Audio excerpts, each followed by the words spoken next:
Bienvenidos esta noche a esta Carpa Libertad de la Feria del Libro en el Zócalo, en donde uno de los temas fundamentales para la Brigada para Leer en Libertad es qué está pasando en América Latina. Y intentando dar un panorama de una América Latina convulsa hoy, me gustaría empezar con Galo Mora, y básicamente porque, como saben, durante todos estos 10 días, casi 9, ya no sé en qué día de feria estamos, perdón, 9 días de feria, hemos estado hablando de lo que está sucediendo en América Latina. ¿Qué está pasando, Benito? ¿Cuál es la situación en este momento en Ecuador? Hola. No sé si se escucha bien, no sé si me escuchan bien porque tengo los monitores altos, ¿sí? Ok. Hola, buenas noches, muchas gracias. Yo soy Galo Mora, de Ecuador, y habría querido, obviamente, hacer más bien una mirada literaria sobre lo que sucede en mi país. Hace muy poco, por ejemplo, el 2017, Ernesto Carrión, un querido amigo y escritor de Guayaquil, ganó el mismo año el Premio Casa de las Américas y el premio de la Feria Internacional de Novela de Guadalajara. Podría haber sido interesante hablar de él o de una generación dispar, distinta, de origen de escritoras, mujeres muy valiosas. Sin embargo, los sucesos recientes, que son solamente consecuencia de lo que viene ocurriendo hace 30 meses, me obligan a tener otra mirada hacia el sur. La primera que podría decir es que desde hace 5 meses exactamente estoy residiendo en la Ciudad de México, maravillosamente residiendo, pero de manera obligatoria, por cuanto la persecución a quienes acompañamos al presidente Rafael Correa Delgado en un intento y proceso de transformación, hemos sido violentados, perseguidos, y por lo tanto debíamos tener esta voz desde diversos lugares del mundo. Quizá el elemento central de lo que yo quisiera decir o advertir respecto de lo que ha sucedido y sucede en Ecuador tiene que ver con la fragua de algo que es inmemorial en la historia humana y que es la traición, que hace posible que una degradación moral implique una traición. El chantaje, la extorsión, la conversión, la inconsecuencia. ¿Qué es lo que produce una traición?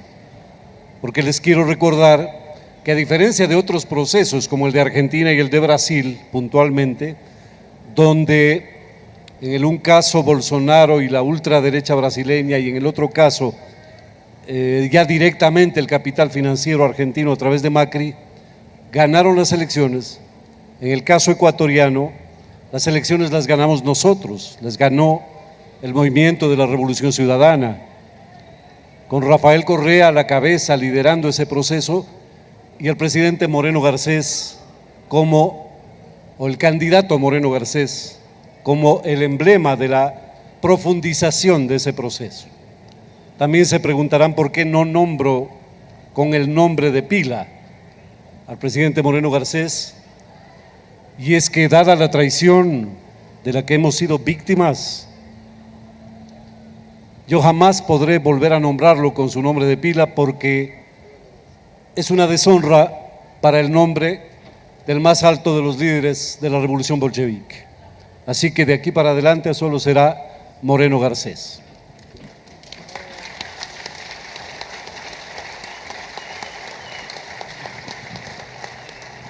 Hay que preguntarse, por ejemplo, ¿por qué 3 elementos que han dinamizado y torpedeado, incendiado, dinamitado la soberanía ecuatoriana?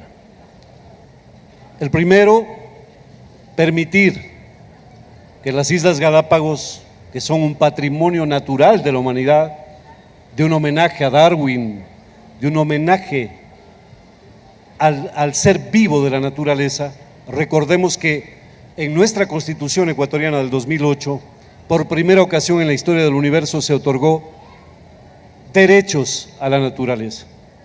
Sin embargo, hoy se permite que aviones norteamericanos se reabastezcan en las Islas Galápagos, contrariando el sentir del pueblo ecuatoriano que acompañó a Rafael Correa en su decisión de expulsar de la base de Manta a los soldados norteamericanos. El segundo elemento, que es otra expresión de la traición, la entrega de Julian Assange a las autoridades británicas, permitiendo incluso que los gendarmes del Scotland Yard ingresen a un suelo sagrado como es el que corresponde a una misión diplomática. Y el tercero, haber dinamitado o haber colaborado para dinamitar la Unión de Naciones Sudamericanas, la UNASUR, que tenía su sede a muy pocos kilómetros de la capital de Quito, en la mitad del mundo. Incluso hordas derechistas quisieron llevarse y dinamitar la estatua de Néstor Kirchner que presidía eso. Y más allá de cualquier diferencia en torno a Kirchner, que no viene al caso, pero sí viene al caso el haber traicionado la idea de la UNASUR, como hoy se dinamita a la CELAC también y a los 33 países. Nos advirtieron que tendríamos varias rondas, así que yo quisiera terminar esta primera vuelta, digamos, corta, e hice una anotación porque les cuento que arguye desde hace mucho tiempo el presidente Moreno que por el accidente que sufrió fue víctima de un balazo hace muchos años. Advirtió que el humor podía vencer al dolor, podría convertirse en bálsamo frente al dolor. Y desde entonces usó un humor que a esta altura de la vida no resulta ni humor negro, mal dicho por supuesto, pero sí una comicidad patética. Y por lo tanto recordé y anoté, para no perder el hilo, algo que sí me hizo sonreír, y es a propósito de la traición a Bolívar. En Bogotá, hace muchos años, como en toda América Latina y como hay en Roma, lo he visto en Bilbao, por ejemplo, en Helsinki, estatuas al Libertador Bolívar. Martí decía que lo primero que se debe hacer, y lo cumplió cuando llegó a La Guaira, es antes de siquiera tomar un baño, saludar fervorosamente a Bolívar en su estatua. Bueno, y les termino con algo de comicidad porque también en medio del dolor vale la pena. En Bogotá se erigió esta estatua ecuestre al Libertador, pero estaba dada la vuelta hacia el Capitolio, así que de repente decidieron cambiarla y volverla hacia el otro lado. Y entonces quedó a la espalda de una pequeña tienda de un señor de apellido Gutiérrez Nieto. Y entonces Clímaco Sotoborda, que era un poeta repentista de mucha agudeza y creatividad, escribió: Bolívar, con disimulo y sin faltarle el respeto, decidió voltearle el culo al indio Gutiérrez Nieto. Gutiérrez Nieto se acercó la semana siguiente al escritor y le dijo: pero ¿cómo me has hecho esto? Me has hecho quedar mal delante de todo el mundo, tú no puedes hacer esto.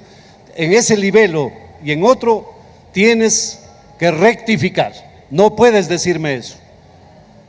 Bueno, entonces Sotoborda dijo: no hay ningún problema, y a la semana siguiente salió esta cuarteta: Bolívar, con disipeto y sin faltarle el resmulo, decidió voltarle el nieto al indio Gutiérrez culo.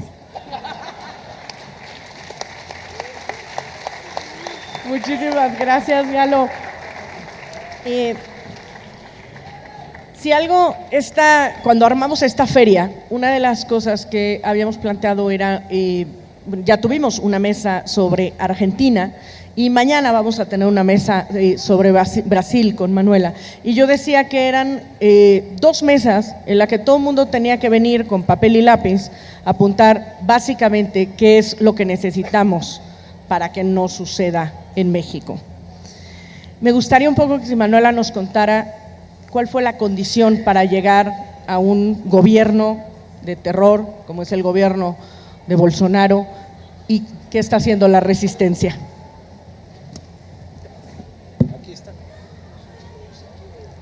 Hola, voy a intentar hablar en español aunque hable en portugués. Para mí es un honor estar con ustedes y quiero decirle que soy Manuela, aunque hoy escriba, mi espacio es el espacio de una persona, de una mujer que hace 21 años hace política y que fue derrotada por Bolsonaro en la segunda vuelta en las elecciones en Brasil. O sea, soy una mujer que está en la lucha política y creo que tenemos que saber que en Brasil tenemos una crisis muy larga, que es la crisis de la democracia y la crisis de la economía, que es una crisis sola en América del Sur. O sea, no existe una crisis de la democracia que no sea la crisis del capitalismo, del neoliberalismo en nuestro continente. O sea, decirle que existe una crisis de la democracia, que es una crisis de la democracia, sin decirle que es la crisis del sistema que vivimos nosotros, no es decir la verdad a nuestra gente. En Brasil, esta crisis empezó a tener la expresión que vivimos hoy con el gobierno Bolsonaro, cuando hace 3 años sacaron nuestra presidente democráticamente elegida con un golpe parlamentario, o sea, con una apariencia de democracia, y los digo eso porque tenemos una idea que las dictaduras siempre son las dictaduras militares. Entonces creo que tenemos que tener algunos conceptos que son nuevos en América del Sur y en América Latina. En Brasil hemos tenido un golpe parlamentario hace 3 años.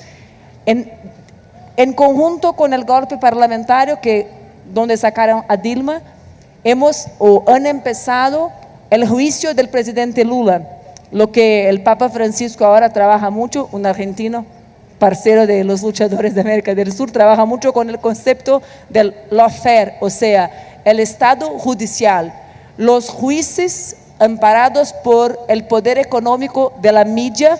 En Brasil tenemos la media más monopolizada del mundo.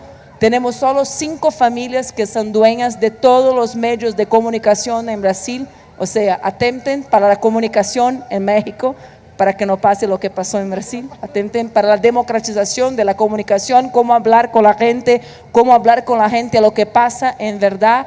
Entonces, los jueces o algunos jueces con los medios han hecho el Estado judicial y después ustedes conocen lo que pasó. Tenemos nuestro presidente en el cárcel sin que haga contra él ningún crimen. O sea, un golpe parlamentario y después un sistema jurídico mediático que ha ponido Lula en el cárcel. Después hemos tenido las elecciones. ¿Qué elecciones hemos tenido nosotros? La derecha tradicional, para decir, porque siempre que la gente dice, bien, en Brasil está la extrema derecha, pero nosotros no teníamos una extrema derecha en Brasil hasta 2019. Tenemos que decir que la derecha tradicional, no lo sé cómo decirles, creo que el verbo puede ser el mismo, ha parido, cuando nosotras las mujeres damos ha parido. La derecha tradicional ha parido la extrema derecha fascista en Brasil porque ellos han creído que, bueno, se puede hacer un juego con la democracia. Entonces han jugado con la democracia por algún tiempo y después imaginaron que iban a vencer las elecciones y la vida iba a seguir. O sea, que después volvían al poder, pero no contaban con cosas nuevas que existen en el mundo, como Steve Bannon, las fake news y la inteligencia artificial, cosas que nosotros ni siquiera imaginábamos, o la mayoría de nosotros ni siquiera imaginábamos que estaban ahí. Y con eso ellos han creado el presidente que ahora ustedes conocen. Yo lo conocía porque estaba conmigo en el Congreso por muchos años, que es el presidente de Brasil. En ese proceso, ¿qué existe hoy en Brasil? Porque hablar de las cosas malas, yo tomo nota de las buenas para que no me olvide de ellas, porque es difícil no olvidarlas de las buenas. Pero hay una resistencia también muy larga, la resistencia de las mujeres. Las mujeres en Brasil hoy están en la calle como nunca han estado en la calle, y creo que hay razones para eso. La resistencia de las mujeres, sobre todo de las mujeres y de los hombres negros en Brasil, que nunca han estado representados en la política, existe hoy en Brasil por una razón, porque la crisis económica y la visión de Estado que tienen ellos sacrifica muy más a las mujeres y a los trabajadores. Y los trabajadores en Brasil son negros. Tenemos 70% de nuestro pueblo es negro. O sea, la gente que resiste tiene la expresión de las mujeres trabajadoras. 50 millones de las personas económicamente principales en sus casas son mujeres en Brasil. O sea, si uno saca el empleo de la gente, pune más a las mujeres, porque son esas las responsables económicas por sus familias en nuestro país hoy. Entonces, vivimos un gobierno muy violento. Todos los días son días muy difíciles en Brasil. Ustedes saben que tenemos, por ejemplo, Marielle muerta sin que nada ha sido hecho. Tenemos nuestros exilados políticos, la gente que es amenazada políticamente y que el gobierno no hace nada para que la gente sea protegida. ¿Protegida se comprende? ¿Sí? ¿Comprende lo que estoy diciendo? ¿Sí? Sí, o más o menos. Se comprende que es un gobierno violento, se comprende que es un gobierno que saca los derechos políticos de nuestra gente a partir del juicio. Y ahora estamos en la lucha para que la libertad del presidente Lula, sea hecha, porque hemos tenido algunos factos nuevos a partir de factos que surgieron por una invasión hacker, que han hecho con que la gente supiera que los jueces han mismo armado una situación con la policía y todo para que él estuviera en el cárcel. Pero es un proceso muy, muy complejo. ¿Por qué? Porque la gente está muy fragilizada, son 15 millones de desempleados, tenemos una situación económica muy compleja, muy violenta, y eso hace también con que la gente se ponga con pocas condiciones de lucha, ¿no? Cuando tú tienes 15 millones de desempleados, cuando tienes mucha violencia, la gente ni siempre está lista a luchar. Las contradicciones son esas. A veces uno piensa, si hay pobreza, hay lucha. Pero las contradicciones de la vida del pueblo ni siempre ponen a la gente desempleada en lucha, sino que la vida real les llama a se quedar en casa, se llama a intentar resolver sus problemas. O sea, nuestra lucha es para intentar hacer con que la democracia, mismo esa democracia limitada, vuelva con la normalidad, con Lula en la calle con nosotros luchando, pero también con nuestro pueblo percibiendo que bien tenemos un fascista en el poder, que es posible hacer lucha social con nosotros. En 10 minutos hablar acerca de Brasil está muy complejo.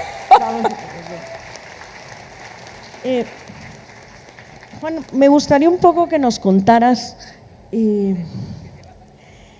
esta siguiente vuelta de tuerca permanente en Argentina. Desde que yo tengo memoria, Argentina va viviendo en una crisis en la que va saliendo, va recuperando, va saliendo, va recuperando, vuelve a entrar, y de pronto hay momentos de respiro, ¿no? Hay un momento de respiro que nos dura poco, desgraciadamente es América Latina, no sé por qué, pero nos dura muy poco.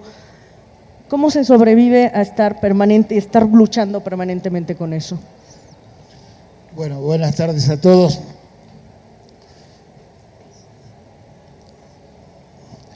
Me gustaría no tener que abundar en la descripción de nuestras desgracias, de nuestras penurias, no volver a abundar sobre la malevolencia de nuestros enemigos, no repetir datos respecto de la mentira y de las formas de la opresión que tienen que ver con el poder económico y con el poder mediático, sobre todo en estos últimos tiempos, que se manifiestan en la Argentina, en Brasil, en Ecuador, ni hablar de Venezuela, etcétera, etcétera. No quisiera abundar en eso porque es lo que sabemos, que leemos todos los días y que padecemos continuamente. Sobre todo teniendo en cuenta que el panorama, la visión universal que todos podemos compartir, es que el mundo en este momento está regido por poderes económicos despiadados. Hay una globalización que no deja demasiado espacio para las posibilidades del agrupamiento de aquellos que tienen que defenderse de esos poderes. Y para decirlo más groseramente y más alevosa y, bueno, penosamente, la derecha gana en todas partes. No siempre hemos tenido un gobierno de derecha extrema en Estados Unidos. Alguien como Putin o como el actual poder en Rusia, o prácticamente todos los gobiernos europeos. Así que no nos tiene que extrañar un panorama como el que tenemos, ¿no? Algo pasa, como dice el gato de nuestro país, algo pasó, pasan cosas.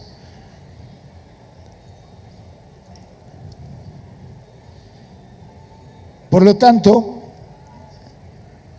lo que tenemos que todos, más allá de lo que experimentemos, con mayor capacidad de respuesta o con mayor capacidad o incapacidad por la angustia, creo que la primera cosa que tenemos que pensar, y sobre todo en el caso de la Argentina, que como bien describía Paloma, hemos pasado por procesos oscilantes, que no son solamente cambios políticos, sino que son básicamente distintas respuestas de sistemas diferentes que se intentan para hacer funcionar el país. No es casual que en nuestros países como en otros, en nuestro país como en otros, la alternancia de gobiernos populares o que pretenden serlo o que tienen una base popular grande con gobiernos a veces avalados por los golpes militares o avalados por las urnas, como el que estamos padeciendo hasta estas últimas semanas, se hayan alternado. Cada uno de esos gobiernos, de una u otra manera, intentaron, no digamos recetas, pero son sistemas, maneras de concebir el uso del gobierno y del Estado que son realmente antagónicas. No es solamente un problema de personas o de la corrupción del sistema, sino que son modelos antagónicos, más o menos viables. Si nos hubiéramos sentado acá, o como nos hemos sentado 10 años atrás, hubiéramos enumerado, sin mentir, a una serie de media docena de gobiernos populares en América Latina que han sido desplazados de distintas maneras, asumamos, a veces por sus propios, con la ayuda de sus propios errores, pero básicamente como resultado de un plan sistemático de exterminio de toda posibilidad de respuesta política o económica en este sector del planeta. Por eso no voy a hablar de eso. Nosotros estamos ante unas elecciones generales que son muy importantes, como todas las son, dentro de muy pocos días, dentro de 2 domingos, dentro de 10 días casi, poco menos. Y existe la posibilidad de revertir, al menos en cambio, en términos políticos, es decir, cambio de gobierno, no cambio de sistema, ni siquiera la posibilidad de realmente revertir una situación que es angustiante. Si aspiramos, y lo digo en primera persona, lo digo en primera persona de plural, porque yo participé con mi adhesión plena al gobierno anterior, al de Néstor Kirchner, al de Cristina Kirchner en su momento, si aspiramos a volver tenemos que tener una mirada muy seria y muy crítica respecto de cuáles son las condiciones actuales y cuáles fueron los errores que nos llevaron a ser derrotados por la derecha. No solamente el poder mediático, que ha sido infernal, no solo la mentira, no solo la difamación y no solo el blindaje por parte de los medios masivos, sino además tenemos que pensar en términos de una base de sustentación lo más amplia posible. Y eso es válido para todos, juntarnos para aislar al enemigo. En nuestro caso, lo dijo muy bien Galo Mora, ¿quién nos derrotó? ¿Quién tiene el poder en la Argentina? El poder financiero, nadie más, porque no repartieron con nadie, se robaron todo en 3 años. No la repartieron para nadie, solo para ellos y para la evasión. Entonces tenemos que constituir, y en eso estamos, una base muy amplia para poder reconstruir. Y eso significa no ser sectarios, porque no tenemos ningún horizonte de posibilidad de cambio inmediato y tenemos que pensar en un país para todos, en el cual el enemigo sea aislado.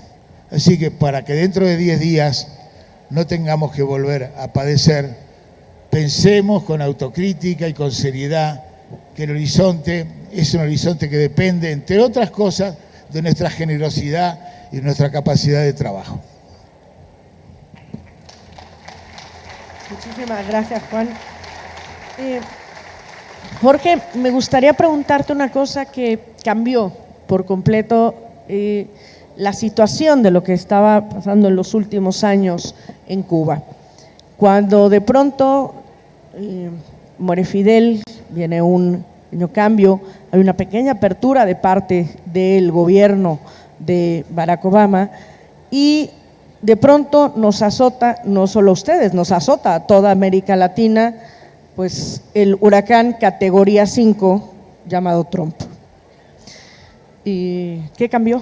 Porque a ustedes creo que ha sido uno de los que, junto con México, de los que les cambió radicalmente de un día para otro, ¿no? Y pues el futuro de hacia dónde vamos en este país. Sí, bueno, ante todo, buenas noches. Pégate bien el micro. Bueno, buenas noches. Ante todo, muchísimas gracias. Gracias a la Brigada para Leer en Libertad por organizar este foro maravilloso, por darme la posibilidad de estar con estos colegas y ante un público sobrecogedoramente nutrido y atento, que siempre asusta un poco. Yo voy a responderte esa pregunta brevemente y quiero también aprovechar mis 5 minutos para hablar de otra cosa, ya que estamos en una feria del libro y siempre es bueno hablar de literatura o al menos mezclar un poco la política con la literatura. En Cuba, como ya decías, se produjeron cambios, sobre todo a partir del año 2006, con la retirada de Fidel Castro del gobierno, y poco a poco, desde fuera no se ven muchos, pero los que estamos dentro vamos percibiendo cambios. Con la llegada de Barack Obama y sobre todo a partir de 2014, con el acuerdo de los gobiernos de Estados Unidos y de Cuba de establecer relaciones diplomáticas, se produjo efectivamente una distensión, una especie de enfriamiento de aquella batalla campal entre los dos países a lo largo de tantos años. Obama nunca ocultó sus opciones, lo que él deseaba para Cuba, pero lo que es innegable es que bajó la tensión, fue beneficioso, creo yo, para la mayor parte de los cubanos, fue como una especie de bálsamo y creó al mismo tiempo un nuevo conflicto, un nuevo desafío, que parte de la historia y del éxito de la revolución cubana en muchos aspectos se debe a la confrontación con los Estados Unidos. Es decir, la revolución se define por esa confrontación. Al bajar un poco los decibeles de esa vieja lucha, se modificaba un poco la situación y la revolución misma se tenía que mover en otro terreno. Es decir, Obama planteó un dilema político y un dilema ideológico al modificar un poco las reglas del juego. Cuando llega Trump es posición anterior un poco más salvaje, es decir, es más de lo mismo, es más terrible para Cuba, pero al mismo tiempo cambia poco la situación porque volvemos a la posición anterior. Es decir, tú decías muy bien, Cuba, también como México, está demasiado cerca de los Estados Unidos y también un poco lejos de Dios, y Trump nos retrotrae a ese momento de manera un poco más brutal. Por un lado, son pésimas noticias, y por otro, es algo conocido. No voy a decir nada nuevo, porque es lo que ya más o menos ustedes conocen. Así que aprovecho entonces para decir algo sobre literatura, ya que estamos en una feria del libro, y que tiene que ver con preguntas que son también políticas, que se actualizan, yo creo, cada cierto tiempo. Me parece que durante los años 90, cuando la izquierda aparentemente murió aplastada por ese tsunami de la derecha, se actualizó una pregunta que es muy antigua, pero que volvió en el terreno literario a tomar fuerza, que es: ¿existe una literatura latinoamericana? A veces parece muy fácil la respuesta. En ese momento no es tan fácil, no es fácil responderla, pero oscila, la respuesta oscila entre un extremo y el otro, en dependencia del momento en que se formule. Y creo que en los 90 y hasta los 2000 incluso, la respuesta dominante era: no existe tal cosa, no hay tal literatura latinoamericana. Con suerte hay literaturas nacionales, si es que eso tuviera algún sentido. Digo eso porque tiene que ver también con la existencia o no de algo que se llama América Latina, no en términos geográficos, sino como proyecto común y proyecto hacia el futuro. ¿Existe eso? Bueno, los escritores a cada rato se preguntan eso. No es un tema menor, y yo creo que cuando la respuesta ha sido positiva, cuando los escritores latinoamericanos se piensan como conjunto, es el momento de mayor calidad y presencia de esa literatura. Pienso a finales del siglo XIX con los modernistas, o con las vanguardias que se asumían como una mancomunidad, digamos, internacional, o en los años 60, todo esto que conocemos, ese boom que a fin de cuentas, como ustedes saben, no fue el surgimiento de escritores valiosos. Escritores valiosos existían muchísimos, maravillosos, mucho antes. Los que llegaron en los años 50, los mismos escribían Borges, que Arguedas, que Rulfo, que Onetti, que Carpentier, todos estaban ahí, pero parecían figuras dispersas. A nadie se les ocurrió reunirlos como un grupo homogéneo, tratando de cambiar una literatura. Eso se produce un poco después, por razones también políticas. Y me parece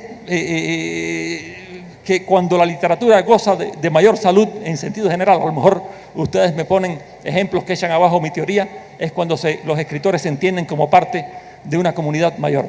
Una vez que se dice esto, esta pregunta, también surgen otras. ¿Qué sentido tiene la literatura? ¿Qué sentido tiene ser un escritor latinoamericano? ¿De qué puede escribir un escritor latinoamericano? También, por supuesto, las respuestas oscilan. En los 90, la respuesta dominante es que un escritor debía ser cosmopolita. Es algo también antiquísimo, que viene por lo menos del siglo XIX, esa idea del cosmopolitismo en nuestra literatura, pero cobró mucha fuerza en esos momentos.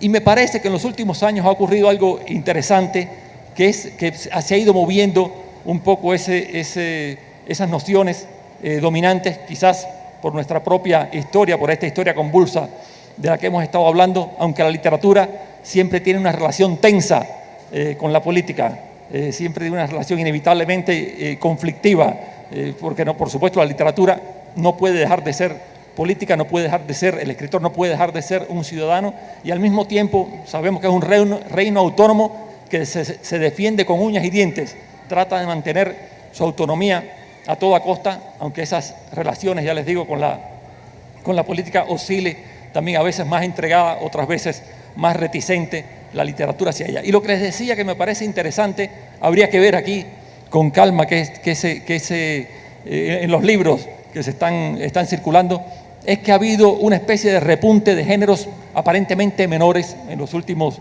años, han cobrado fuerza, géneros que no tienen que ver directamente con esta noción de la novela cosmopolita, digámoslo así, para simplificar, y son el testimonio, la crónica, ciertas ficciones del yo, cuestiones más íntimas, y lo mismo del testimonio me parece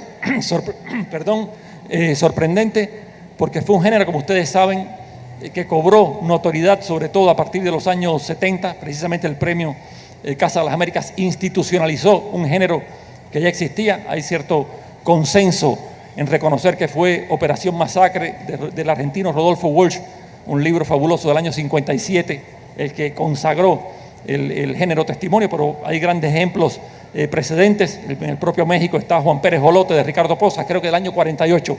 En fin, lo que quiero decir es que un género que aparentemente es menor, porque si simplificamos muchísimo las cosas, sería ese que pretendía dar voz a los que no tienen voz, prácticamente se había atenuado su presencia y vuelve a cobrar auge en estos momentos. He visto muchos libros aquí, por ejemplo, sobre el caso Ayotzinapa. O sea, hay momentos en que la realidad interpela a los escritores y los empuja a escribir ese tipo de literatura. Entonces son algunas de las cosas que pienso a propósito de esa relación siempre tensa pero inevitable e infinita entre la literatura y la política, en la que inevitablemente todos los escritores se ven envueltos y de paso todos los lectores. Esta es apenas mi intervención en esta primera parte y ya luego volvemos sobre otros temas. Gracias. Muchísimas gracias. Me gustaría preguntarle a Martín, ¿cómo cuentas como periodista, cómo intentas contar América Latina con subidas, bajadas, cambios, ¿no? Esta variedad absoluta que tenemos, gobierno y además de gozo social, ¿no? Y de cultura social. Hola, buenas tardes, gracias. Sigo sorprendido por esta habilidad que tienen ciertas ferias, no todas, pero ciertas ferias en México, de funcionar integrándose con el espacio que las rodea, ¿no? Con ese boom, boom, boom de una música que viene de atrás, con gente que pasa, con luces que se mueven, ¿no? Es como, en general estas situaciones pasan en ámbitos cerrados y aislados del exterior, y aquí el exterior entra. Espero que salga algo de aquí también, eso no lo sabemos. Se preguntaba Jorge recién si existía una literatura latinoamericana. Yo últimamente estoy trabajando desde hace ya un par de años con mi hipótesis, mi pregunta es: ¿existe Latinoamérica? Quiero decir, ¿y si existe, qué es? Creo que tenemos nociones un poco ya, como diría, antiguas de lo que es América Latina. Cuando pensamos en primera instancia, las primeras cosas que se nos ocurren sobre América Latina, me parece que son tributarias de ideas que cristalizaron hace 60 años, 50 años, más, menos, pero que ya no siempre responden a la realidad de nuestros países. Si no hablo de las elecciones políticas o las ideologías que predominan, hablo de cuestiones mucho más, ¿cómo decirlo?, mucho más estructurales, empezando por cómo son nuestras sociedades. Quiero decir, ahora antes de entrar comentábamos que Las venas abiertas de América Latina, que es como uno de los últimos libros que intentó dar una especie de panorama general de lo que es la región, bueno, cumple 50 años el año que viene. Fue publicado por primera vez en 1970, un momento absolutamente distinto de nuestra evolución cultural, política y sociológica. Quiero decir, en 1970, ese continente que todavía en muchos casos imaginamos como un lugar así donde la naturaleza predomina, un lugar un poco pastoril o rural o campesino, en ese momento lo era un continente donde el 50%, o una región, donde el 50% de la gente vivía en el campo, eran campesinos. Ahora, solo el 20% de los latinoamericanos viven en el campo. Se ha convertido América Latina en el continente más urbanizado del mundo. El 80% de sus habitantes viven en ciudades. Ahora habría que empezar a discutir qué ciudades, a qué llamamos ciudades, cómo se produjo este proceso de migración hacia esas ciudades que creó monstruos de distintas calidades, de las cuales la Ciudad de México probablemente sea el ejemplo más claro, ¿no?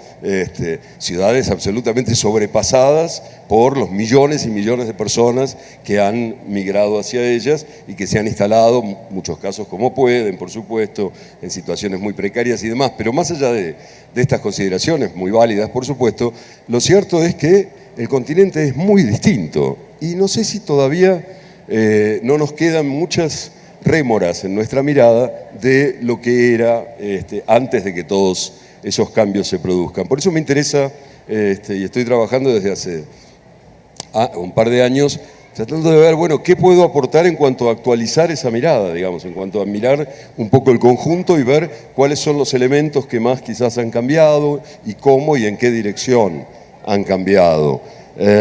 Les digo muy rápidamente 4 o 5 como para tener una idea general. Por supuesto, hablábamos de sociología y de la urbanización de la población latinoamericana. Tenemos que hablar, por supuesto, también del descenso grande que hubo de la pobreza en las últimas 2 o 3 décadas en América Latina. Hace 3 décadas quizás, no sé, el 50 o más por ciento, más de la mitad de la población de América Latina estaba bajo lo que se llama la línea de la pobreza, ganaba menos que lo necesario para tener una vida digna todos los días. Ahora ya no es así, es 1/3, lo cual es muchísimo, pero es mucho menos que antes. Sin embargo, la desigualdad sigue siendo muy parecida a lo que era antes. O sea, la pobreza disminuyó mucho, la desigualdad sigue siendo tan brutal como era hace 20 o 30 o 40 años. La violencia, por otro lado, que es una de las grandes novedades en este periodo. La violencia y cómo cambió de signo, cómo, diríamos, se privatizó la violencia. Cuando hace 50 años, digamos, la mayor parte de la violencia en América Latina era política, tenía objetivos políticos, que nos gustaran más o menos de los nuestros o de los otros, pero era una violencia política. Ahora, en general, es una violencia que podríamos llamar empresarial, por decirlo de una manera un poco chusca, pero sí, es violencia de gente que lo que quiere es ganar dinero con esa violencia. Esa privatización de la violencia ha cambiado muchísimas cosas en nuestras culturas y en nuestras vidas cotidianas. La religión sigue siendo un dato muy fuerte, sigue siendo el continente más cristiano del mundo, digamos, en cuanto a proporción de habitantes que se dicen siguen una religión, y eso es un dato fuerte, y supongo que por eso han puesto un papa pero ahí del barrio de Flores, en la ciudad de Buenos Aires, lo siento.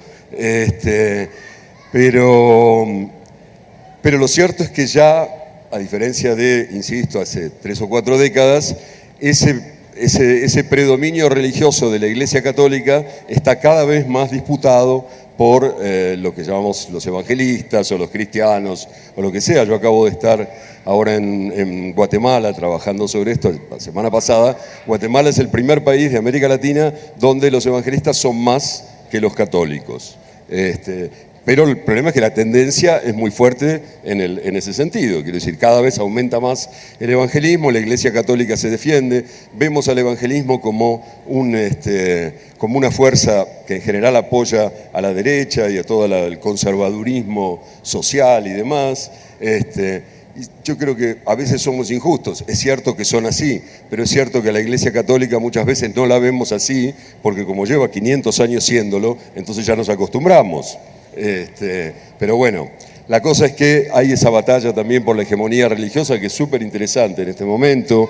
Hay el tema de las migraciones, por supuesto, ustedes lo han visto y lo viven todo el tiempo. México es el país que más migrantes produce en América Latina, con mucha diferencia, pero el hecho de que la migración se haya impuesto últimamente como una de las primeras respuestas en las que alguien piensa cuando tiene problemas a los que antes quizás habría hecho frente de otra manera. La migración es, quizás se puede hacer aquí un paralelo con lo que decía recién de la violencia, es una privatización de la respuesta ante los problemas. Migrar es decir, yo no puedo solucionar esto en mi lugar, en mi sociedad, con mis compañeros o con mi gente, tengo que irme a otro sitio y buscarme la vida solo. La migración es dar una respuesta individual por desconfianza o desesperanza de la posibilidad de dar una respuesta colectiva. Y últimamente, bueno, es una respuesta que se ha incrementado mucho también. Y así sucesivamente, quiero decir, hay muchos elementos, podemos seguir tratando de charlar, pero la idea es que me parece que vale la pena insistir en tratar de mirar cómo es el continente ahora para poder ver qué podemos hacer con él. Es un poco irónico que esto lo plantee un argentino, pero bueno, les pido disculpas. Quique, me gustaría un poco que me contaras ¿Cómo va a ser la resistencia en Argentina? ¿Qué tenemos que aprender de la izquierda argentina? ¿Y qué va a pasar? ¿Cómo ves lo que va a suceder? Ahora sí es casi un poco de bola mágica. No sé tanto si de bola mágica o de wishful thinking, como dicen los gringos, ¿no? De ganas de que suceda un cambio en el sur. Bueno, buenas tardes. Es lindo porque la pregunta que me haces viene a cuento de las pocas cosas que tomé nota. Eso, que lo que me preguntás viene a cuenta de las cosas que tomé nota. Me da la sensación de que lo que viene o lo que... Una de las posibilidades, dos posibilidades para lo que viene es que retomemos de la etapa anterior, del ciclo anterior progresista, de esperemos que esta corta noche oscura del neoliberalismo en Latinoamérica, sea que hay cosas que se definen en el terreno de la política institucional y hay cosas, todas las que importan, que no se definen en el terreno de la política institucional. Galo hablaba de traición al principio, Juan hablaba hacia adelante de amplitud y Manuel hablaba de la guerra, de los nuevos golpes, los golpes judiciales. Y a mí me gustaría pensar, pese a no haber adherido al ciclo progresista anterior, pero saber, por supuesto, que no era un enemigo mío, sino, o de mis compañeros, sino simplemente la mejor versión que la democracia burguesa nos podía dar, que el huevo de la serpiente del ciclo progresista anterior estuvo adentro, que en más niveles de amplitud hacia la derecha, que es en los niveles de amplitud que vienen tomando, lo único que hace es temer, porque Bolsonaro no bajó de un helicóptero, Bolsonaro vino después de Temer. Entonces quizá el único ciclo progresista derrotado realmente en las urnas haya sido el nuestro. Y entonces hay un aprendizaje, me parece ahí, que deberíamos tomar, deberíamos tener, que a veces a veces sirve para algo haber aprendido eso y a veces no, porque como bien señalaba Manuel, a veces la predisposición a resistencia o a la lucha de las masas, de la clase trabajadora, no son proporcionales a los niveles de represión o de agresión del capital. Pero también decía Manuela, yo tomo nota de las cosas lindas, decía, se ve que venimos de tradiciones políticas distintas, porque yo siempre tomo nota de las cosas feas, pero es bueno y es interesante. Entonces pensaba, ¿qué es lo que tenemos que aprender por la positiva de este último tramo, ¿no? de esta, esperemos que cortísima noche de la reacción? Y lo que nos enseña Ecuador en estos últimos días, cuando lo vimos retroceder al presidente Moreno en chancletas, le decimos nosotros, retroceder en chanclas, ¿no? Retroceder como puede. Lo que nos enseña en estos días Chile, ganen o no importa lo que vaya a pasar. Y lo que tenemos que haber aprendido los argentinos, a Macri no lo vamos a derrotar el próximo 27 de febrero, a Macri no lo derrotamos en las elecciones de agosto. El último día del macrismo, aunque el gobierno se haya estirado 2 años más, fue el 18 de diciembre de 2017, cuando en las calles evitamos que pasara la reforma previsional. Entonces hay ahí unas cosas que por supuesto van a pasar y son mejores en los gobiernos que tienen una base social popular, porque inclusive si tienen que ajustar, lo van a tener que hacer en contra de su propia base social, no como el macrismo, no como Bolsonaro, ¿no? Que gobiernan para su propia clase social, para su propia base, su masa crítica. Pero hay una cosa que no nos tenemos que olvidar, o que a mí no me gustaría que nos olvidáramos, que vengo de una tradición política marginal, que es, hay unas cosas que se definen en el terreno de la política institucional, pero hay otras cosas, y son todas las que importan, que se definen en la lucha de clases. Lula va a salir no cuando los jueces lo logren, no cuando consigan un abogado más piola que el abogado que tienen los rivales, porque los mejores abogados los tienen ellos. Lula va a salir cuando la relación de fuerzas esté del lado del pueblo brasilero, que yo espero que sea muy pronto, espero que haya sido hace 2 años atrás. Me parece que viene eso, me parece que son todas enseñanzas que el pueblo mexicano tiene que tomar, porque el proceso de México está plagado de socios internos indeseables, y La verdad es que no sé cómo será en el resto de Latinoamérica, pero creo que yo tengo enorme confianza en el poder de resistencia y de confrontación de la clase obrera argentina y del pueblo, que me lo olvido siempre. Y entonces supongo que el próximo gobierno, que va a ser de un signo muy distinto a este, pero yo sospecho que también de un signo bastante distinto al de Néstor y Cristina Kirchner, nos va a encontrar en las calles y entonces irá lo más lejos que pueda. No hay mucho más, porque el resto, como vos decías, es magia, es la bola de cristal. Como hablé un poquito de lo que dijo cada uno, me gustaría reflexionar algo con respecto a lo que señalaban Jorge y Martín.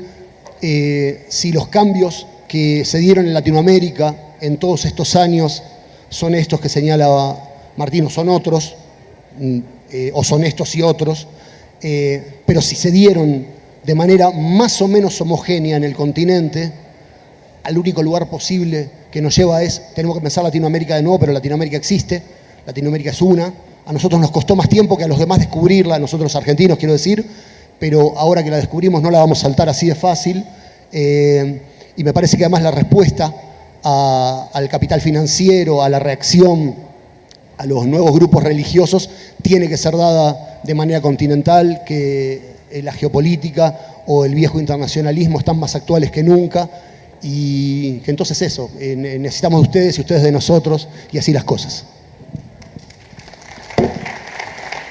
Escuchando aquí que pensaba en el proceso mexicano y en el que por primera vez, no sé ustedes, ya me dirán y me gustaría que fuera a mano alzada, no sé ustedes, pero yo por primera vez en muchos años, después de que logramos cambiar el gobierno en este país, por fin me siento parte de Latinoamérica.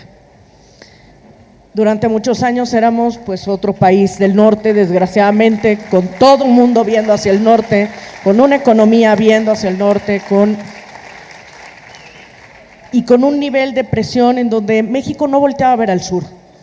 Y sí, perdón, yo sí quiero que siga existiendo esta Latinoamérica que tendremos que reconstruir en otras formas. Recuerdo mucho cuando mi padre decía, una lengua nos une, pero una casa editorial nos separa, ¿no? Y es una cosa muy sencilla, con todos los países que tenemos aquí representados. ¿Cuántos de ustedes han podido leer el libro del otro porque en su país no está editado, ¿no? Entonces, de pronto, el que no hayamos logrado otra vez recuperar a esta América Latina desde la cultura y de poder saber qué es lo que está pasando en el país de al lado culturalmente, pues es un error nuestro y llevamos demasiados años de prismo intentando que volteemos al norte. Entonces la chamba, ahora sí que el trabajo es de todos para voltear a ver hacia América Latina, y por eso yo creo que la importancia de que este foro fuera esta plática.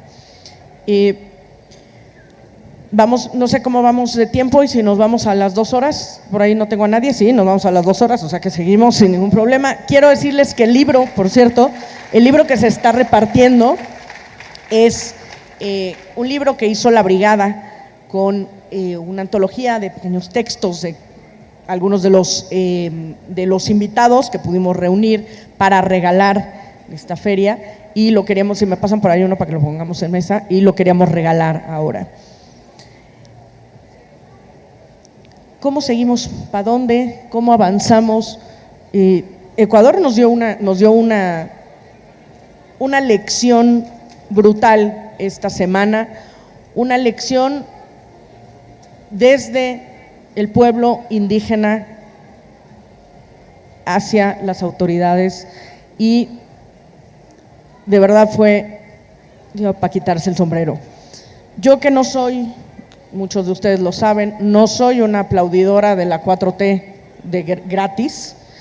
Sí quisiera aplaudir que nuestra Cancillería abrió las puertas de la embajada a muchísimos ecuatorianos esta semana, y de eso se trata la diferencia en México.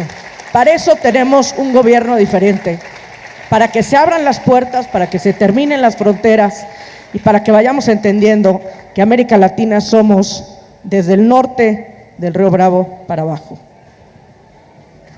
Muchas gracias. Bueno, Marina me quitó aquel agradecimiento. Están 7 personas, 7 compañeros, 7 camaradas en la Embajada de México en Quito. Se ha intentado agredir a la embajada, se ha intentado de parte de grupos neofascistas, pero la postura de México, por la declaración del subsecretario para América Latina, ha sido absolutamente firme y leal con los principios del derecho internacional, pero también con la tradición, aquella que el mundo agradeció cuando Lázaro Cárdenas abrió las puertas a la República Española, y por ello igualmente nuestro inmenso agradecimiento al pueblo mexicano.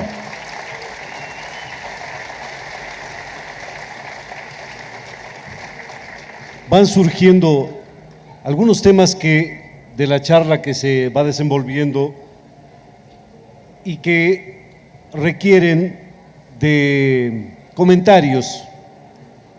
Por ejemplo, Martín decía que hay una transición del campo a la ciudad, es indudable, pero también mencionó el hecho de que la pobreza, la extrema pobreza, haya descendido fundamentalmente en América Latina, aunque no la desigualdad. Pero no es que es un hecho fortuito, yo creo que eso sí debemos observarlo. No es fortuito que la pobreza haya descendido, porque no es fruto de un consenso social, no. Es fruto de políticas de intervención del Estado y de políticas sociales de Lula, de Néstor y Cristina Kirchner, de Rafael Correa, de Evo Morales, de Hugo Chávez, lo que ha incidido en precisamente este cambio radical. Es probable, y ahí voy a lo que decía Juan, de asumir errores también en la conducción de este tiempo, porque es inevitable que los hayamos cometido. Yo situaría, por ejemplo, 2. Uno que surgió de una anécdota. Cuando yo era secretario ejecutivo del movimiento Alianza País, el mayor movimiento de las últimas décadas político en el Ecuador, y alguien al tipear se había saltado la letra E, y en lugar de decir compañero secretario ejecutivo Galo Mora, decía compañero sectario ejecutivo. Y yo lo asumí no como un accidente, sino como una crítica muy sana, porque es verdad. Las taras vienen, acompañan, y creemos entonces que somos esa isla mesiánica a través de la cual se puede conducir al Estado. Si no se lo conduce entre todos, los que no quieren robarlo, los que no quieren atracarlo y venderlo, yo creo que es preferible. Y ahí viene otro error probable. Nosotros quizá no tuvimos una gran conducción en lo que se refiere al entente con las cúpulas del movimiento indígena. Sí con los movimientos indígenas, porque en el 2013 la votación exacta fue Guillermo Lasso, banquero representante de las élites, 22%, y Rafael Correa Delgado, 58%. No podía tener ese 58% sin los votos de los indígenas. Ahora en las protestas mismo, una compañera indígena, contrastando con ciertas declaraciones de algunos dirigentes, dijo Mashi Rafael, como le dicen ellos, mestizo, amigo. Mashi Rafael jamás nos hizo esto. Y yo creo que esta mirada que hemos tenido a esto que empezó como una revuelta de transportistas o un reclamo en la frontera norte, y que se agudizó durante 12 días, fruto de la lucha del pueblo ecuatoriano, en gran parte teniendo como carne de cañón al movimiento indígena.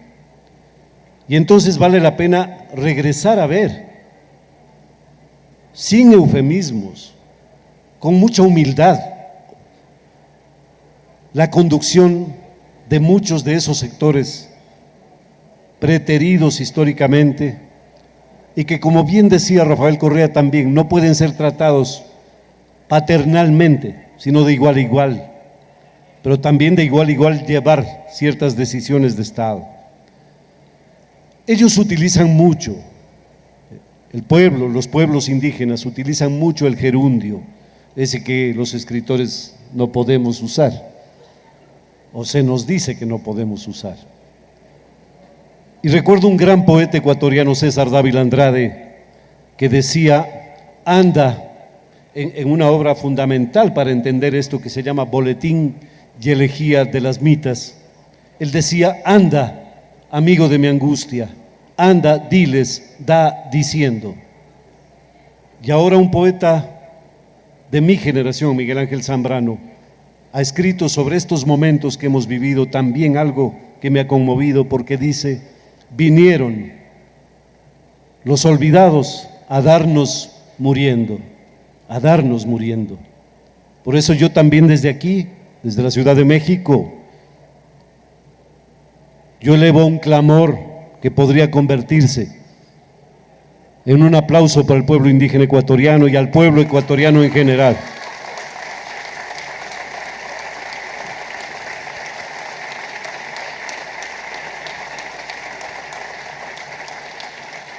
También afloró con motivo de todo esto lo que estaba escondido. Estaba escondido el fascismo, el racismo, la xenofobia. Estaba escondido en las élites que nosotros pensábamos que solo les interesaba a esa gran trilogía de embajada, capital mediático y capital financiero, manejar el Estado a su antojo, siempre y cuando no los molesten. No es así. Igual que Macri en Argentina, e igual que Bolsonaro, un fascismo que se había detenido y que asomó brutal contra el pueblo indígena, contra el mestizo cotidiano de la calle que protestó, porque hay que reconocer también, en la costa del Ecuador, el movimiento indígena no tiene el mismo peso que en la sierra, y sin embargo la movilización fue inmensa y fue detenida por esas élites, pero además de detenida, violentada, 8 muertos hasta hoy, 1.200 heridos, 1.300 detenidos. Fue ofendida, ultrajada, violentada en su naturaleza. El potencial candidato, uno de los potenciales candidatos de la oligarquía de Guayaquil dijo, hasta aquí llegan, que se queden en los páramos. Y una viceministra de Economía, si fuese de otra función, tal vez podría entenderse, pero una viceministra de Economía dijo, debemos comprar solo en los supermercados, no les compremos la comida a los indios. Como si la comida de los supermercados se hiciese ahí en la huerta del supermercado. Ahí asomó y afloró, y afloran las traiciones. Y por lo tanto la mirada a esta al sur que estamos teniendo desde México, que también lo ha dicho hoy Marina, ahora integrados con México, que es otro cantar, por supuesto, tener a México en esta mirada.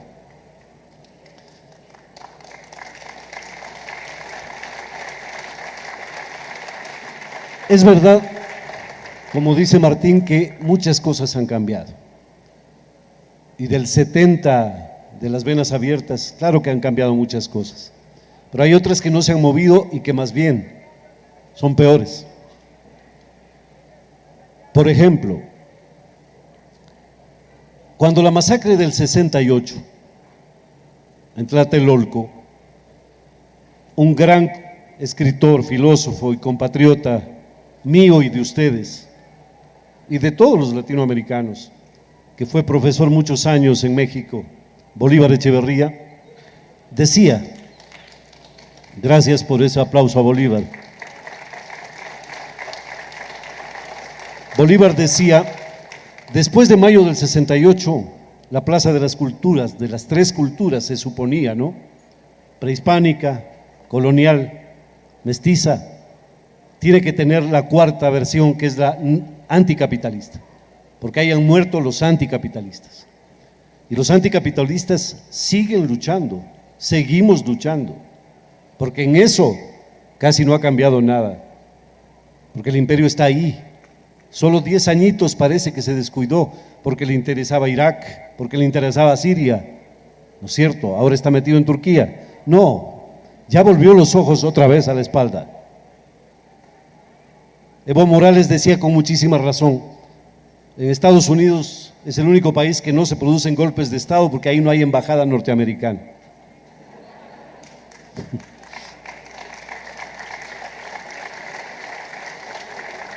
Quisiera cerrar esta segunda parte haciendo un poco una pregunta, porque yo ante la traición no tengo respuesta. Leopoldo Lugones en los años 20 fue junto a José Ingenieros fundador del Partido Socialista Argentino. Solo 15 años después de un discurso donde decía que es la hora de la espada. ¿Cuál es la diferencia entre el Lugones primero y el segundo? Victoriano Huerta no tiene un solo monumento en México y eso deberían pensar los traidores, por lo menos, en que no va a haber monumentos a los traidores. Pero ¿cómo entender lo que sucede? ¿Cómo entender que un alma se quiebre? Digo, yo no tengo respuesta, porque conocí a varios de ellos y ahora no los entiendo, no los comprendo y lo que es más, tampoco quiero ni siquiera acercarme. Pero este mundo que no ha cambiado tanto y que ha cambiado tanto al mismo tiempo, también nos deja lecciones profundas. Ya pasó una vez aquí, y con un albur mexicano yo cierro esta segunda parte, porque aquí ya pasó una vez, y no es que sea retórica nomás el decir de uno, pero alguien en el albur mexicano le dijo al imperio: llegaste Maximiliano y te irás Maximilí, porque lo que trajiste de ano lo vas a dejar aquí.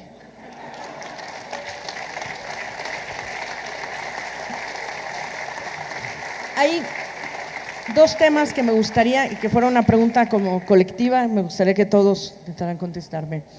Uno es, ¿cómo peleamos la corrupción? Que es un tema permanente. ¿Cómo peleamos la corrupción? Que es un tema permanente en toda nuestra América Latina. Y la otra es, ¿cómo logramos una resistencia que sea al mismo tiempo desde el gobierno y desde la sociedad civil? ¿Cómo trabajar en conjunto? Una resistencia desde el gobierno y desde la sociedad civil en conjunto. ¿Vale? ¿Quién quiere por ahí empezar? ¿Todos huyeron? ¿Nadie dice yo? A Juanito.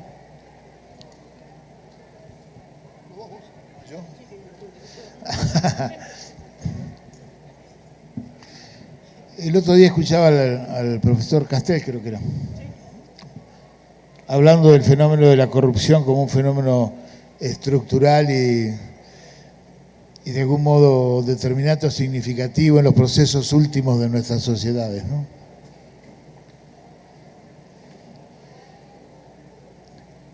Estoy de acuerdo, pero no le doy el mismo significado de variante plena y determinante. Creo que hay que matizar eso.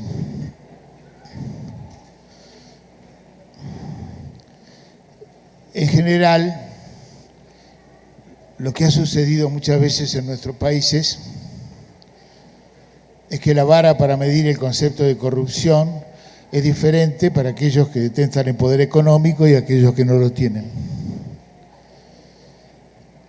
Cuando un conglomerado o una empresa poderosa coimea a un funcionario, no hace más que defender la libre empresa, es decir, se defiende del Estado que no le permite hacer negocios.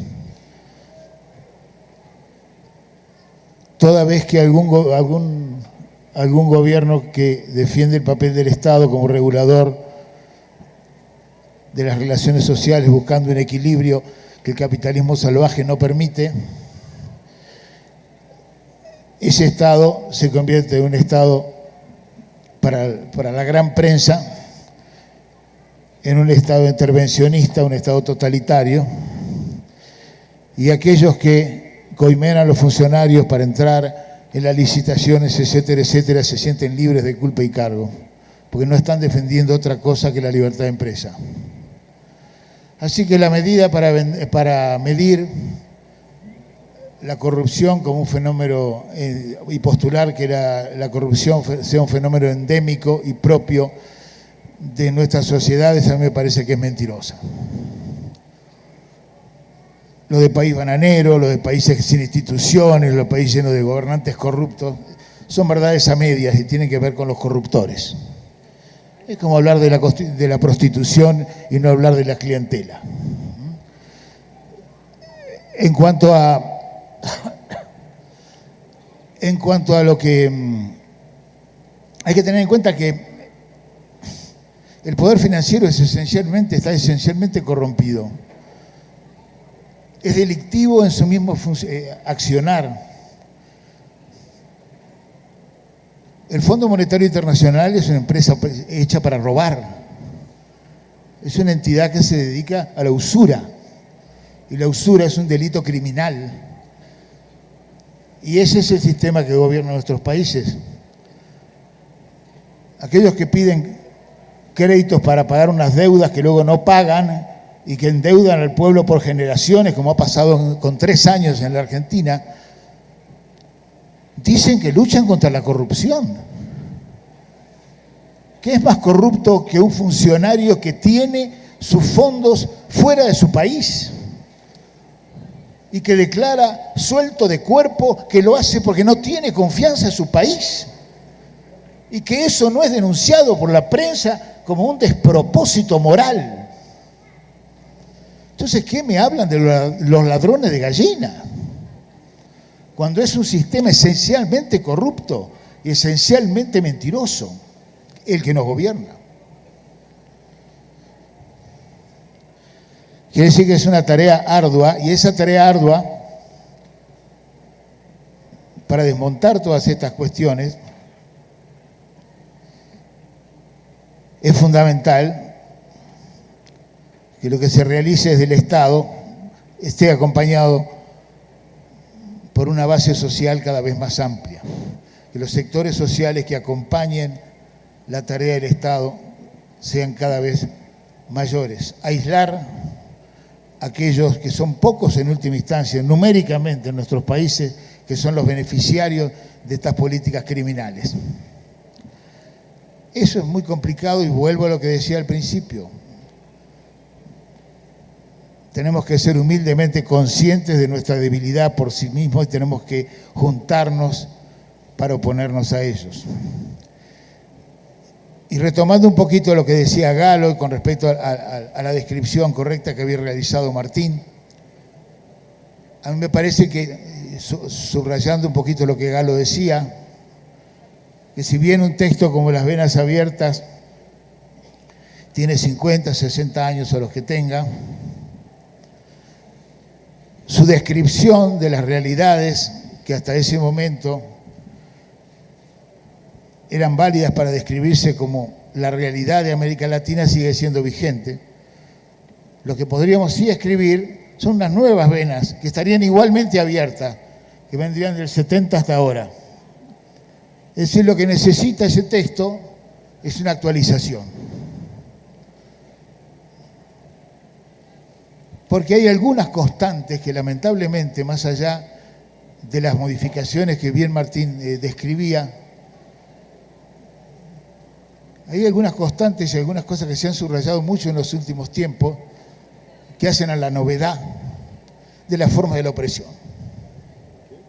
De las formas de la opresión. Una es el predominio escandaloso del poder financiero, que es la nueva forma, evidentemente, que tiene el capitalismo global.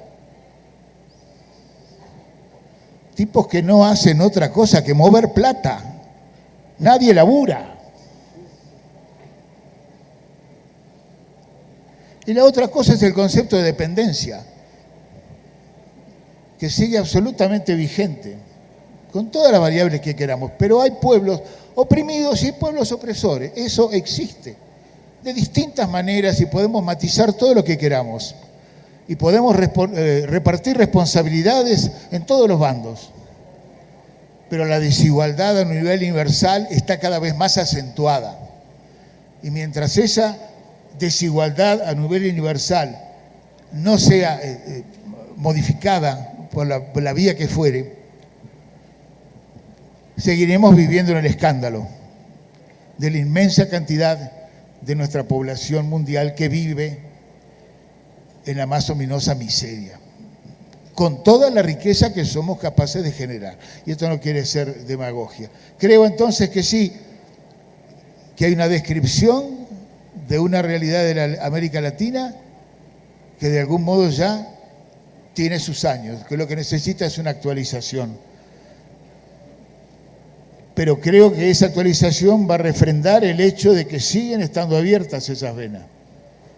Que no sabemos si América Latina es una entidad de la misma manera que lo era antes. Bueno, está bien, es para discutir eso.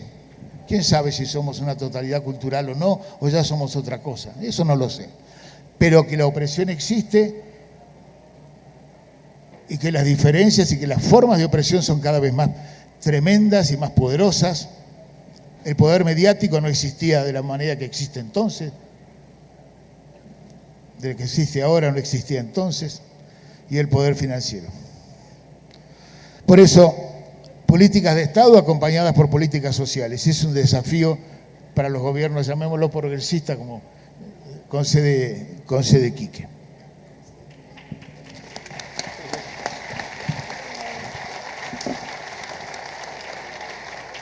Bien. Yo iba a decir que por supuesto que la lucha contra corrupción es una lucha de nosotros que defendemos que el Estado sea de la gente, del pueblo. Pero creo que hoy es una palabra de orden de la derecha que intenta desorganizar los gobiernos democráticos y populares, porque ellos nunca estuvieran en contra que como 100 o 200 familias tienen todo el dinero del mundo en sus cuentas bancarias. O sea, nosotros en mi país, por ejemplo, hemos tenido en nuestra historia como desde que ellos han llegado en Brasil, hemos tenido las capitanías hereditarias con los dueños del poder y después ellas se han cambiado para el poder y para los gobiernos y después se han cambiado del gobierno para la prensa y para los bancos, están juntos haciendo sus negocios y con la corrupción en toda la parte. Y nunca eso ha sido un eje, un asunto de ellos. O sea, ellos no están preocupados con la corrupción, están preocupados en cómo sacar gobiernos populares del poder. Por eso ahora la corrupción es un asunto de ellos. Yo creo que el tema de la corrupción tiene que ver con la segunda parte de lo que propones tú. ¿Cómo hacer con que los gobiernos tengan una relación más fuerte con la sociedad civil? Porque solo vamos a tener estados con menos corrupción si tendremos un pueblo más organizado y participando más. Yo no creo, creo que cuando miramos a los errores, yo tenía tomado notas de los errores que tenemos en mi país tienen que ver con una mezcla excesiva del gobierno con los movimientos sociales. O sea, yo no creo que los movimientos sociales tienen que estar en los gobiernos, o sea, adentro de los gobiernos, como si estuvieran abajo de las asas, decimos nosotros en portugués, como si estuvieran así. Creo que tienen que estar en lucha, unidad y lucha, decimos nosotros. O sea, tienen que estar juntos, no en contra, pero en lucha para que los gobiernos avancen. Si los gobiernos democráticos y populares avanzaren, van a estar en contra de la corrupción, porque los estados van a estar a servicio del pueblo. Porque quien defiende la educación popular somos nosotros. O sea, la educación va a estar con el pueblo, el dinero va a estar para educar al pueblo y no en el bolso de media dúzia de personas. Entonces creo que tenemos que estar atentos con eso. ¿Por qué? Porque en Brasil el tema del combate a la corrupción fue el tema de la derecha para sacarnos.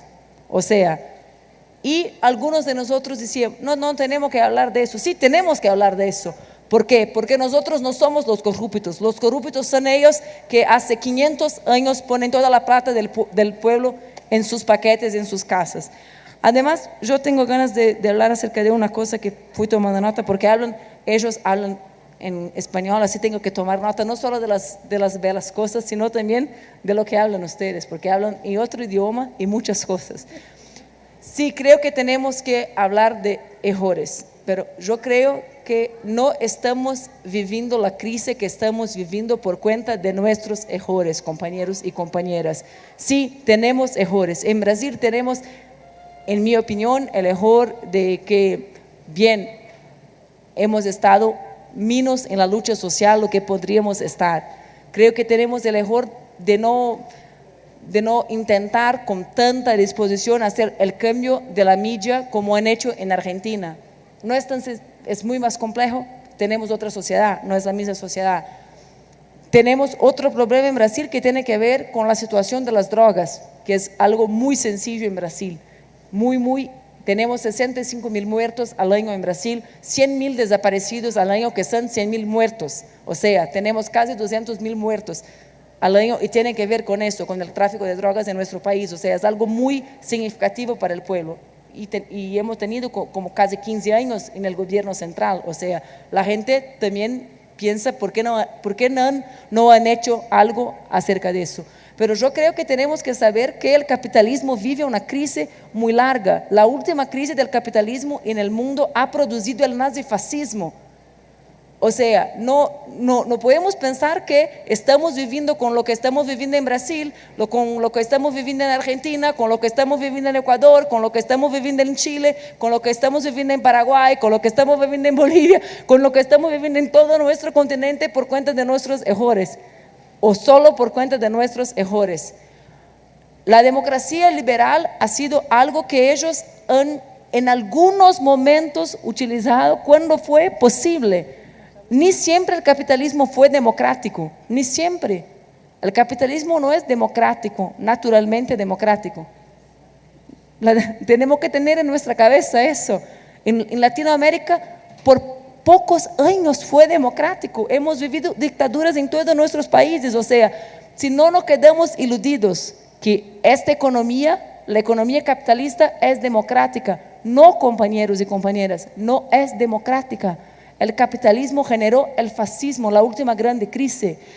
El capitalismo en nuestra región ha generado las dictaduras militares y ahora el capitalismo, que no es más el capitalismo vinculado a la producción como fue el capitalismo de la crisis que generó el fascismo, sino es el capitalismo con una crisis muy más larga, pues, porque es vinculado al gentismo, o sea, no es vinculado al trabajo. No es vinculado a una idea que si la gente trabaja tiene dignidad. La gente en esa etapa del capitalismo cuando trabaja no tiene más dignidad. Es el capitalismo que cuando uno trabaja no tiene dignidad. En mi país la gente trabaja y sigue pobre y sigue con hambre. Hace 15 años cuando yo empecé a hacer política, nosotros decíamos, mira, si la gente tiene empleo, tiene dignidad, no más. La gente tiene empleo y sigue con hambre. La gente trabaja en la uberización de la economía, se dice, ¿no? Trabaja y vive en la miseria. Ellos tienen pleno empleo en Los Ángeles y tienen 60.000 personas durmiendo en la calle. O sea, tenemos que saber, ellos tienen una crisis. ¿Cómo van a administrar el capitalismo?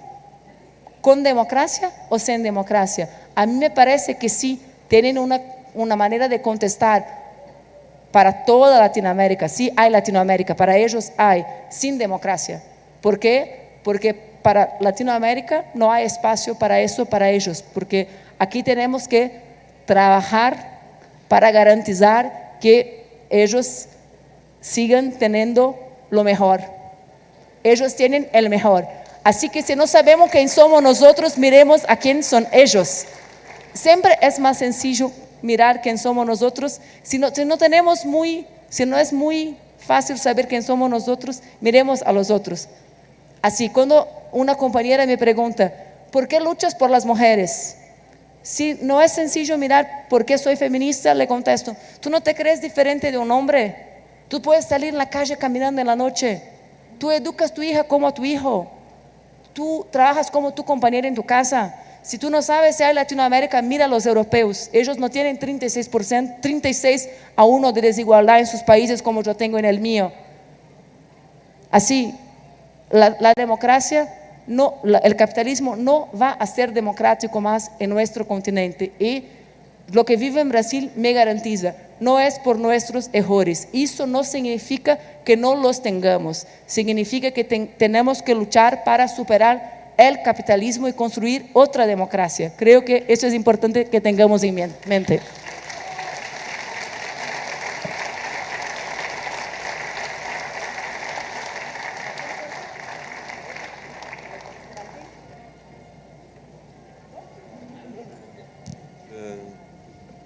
No sé. Yo no soy bueno para subirme a la tribuna y agitar, entonces estoy en una situación un poco incómoda.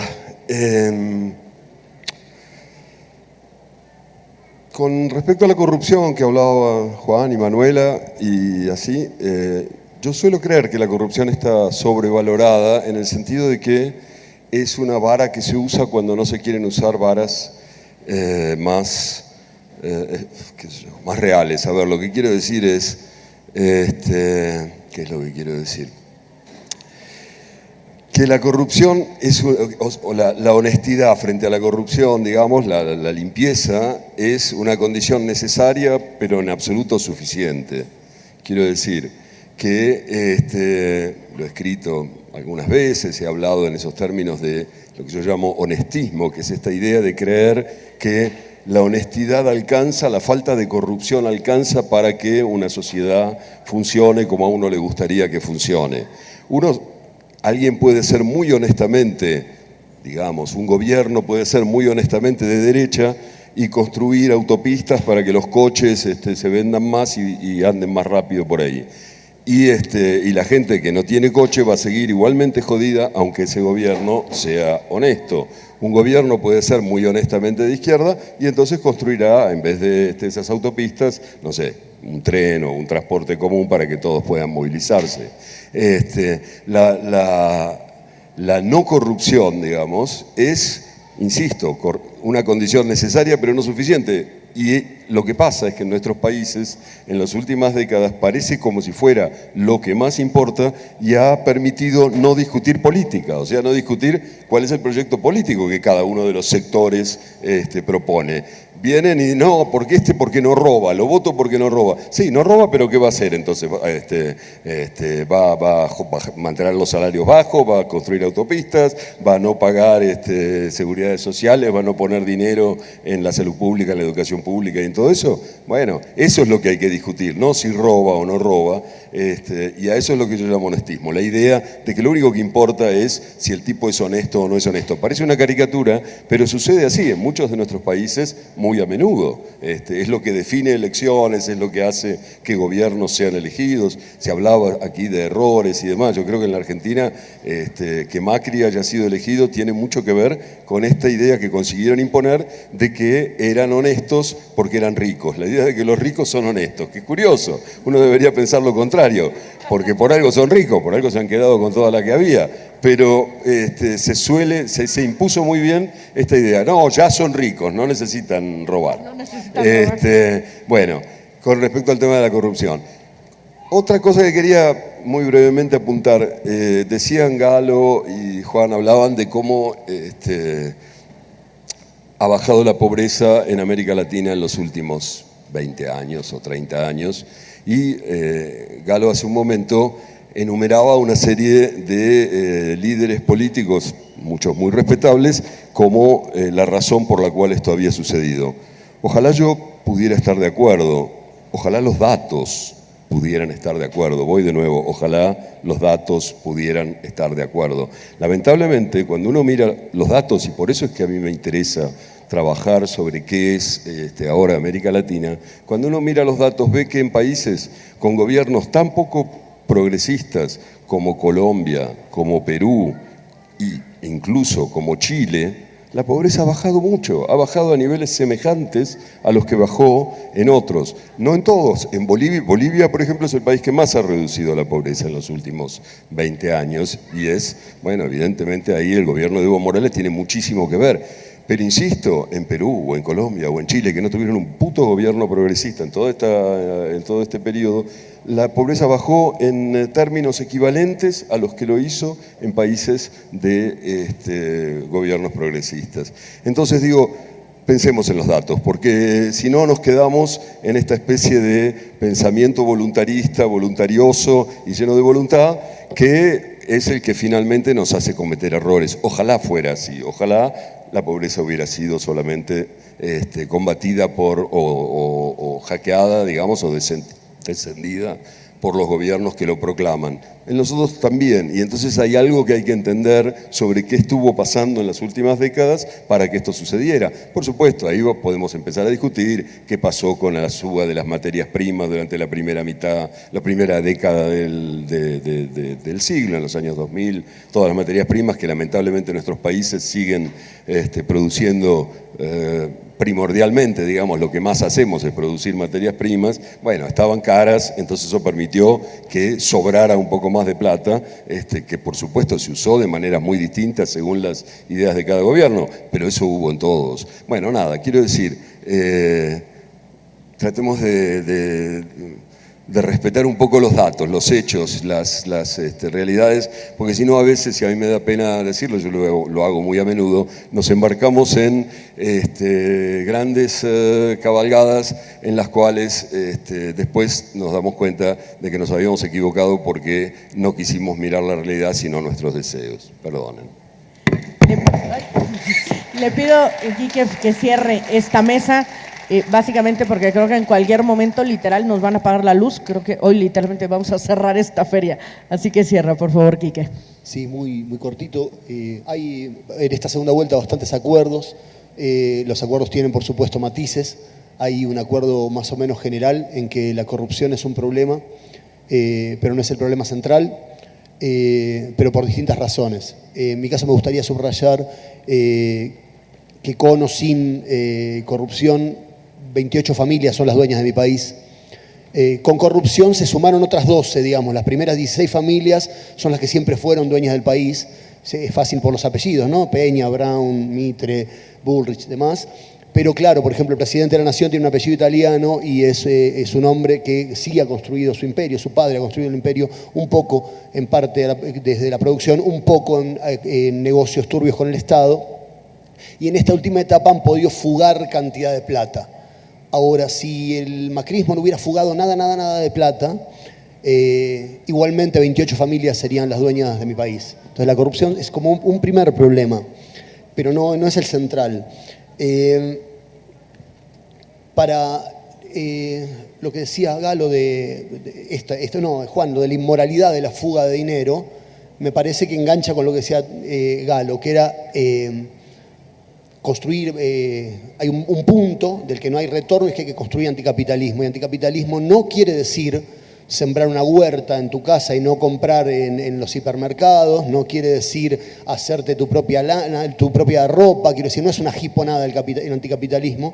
El anticapitalismo quiere decir unas cosas, que es atacar al capital. El financiero, por supuesto, y todas las demás formas del capital. Y entonces, para que no se fugue dinero, la única forma es que alguien controle la banca y el comercio exterior.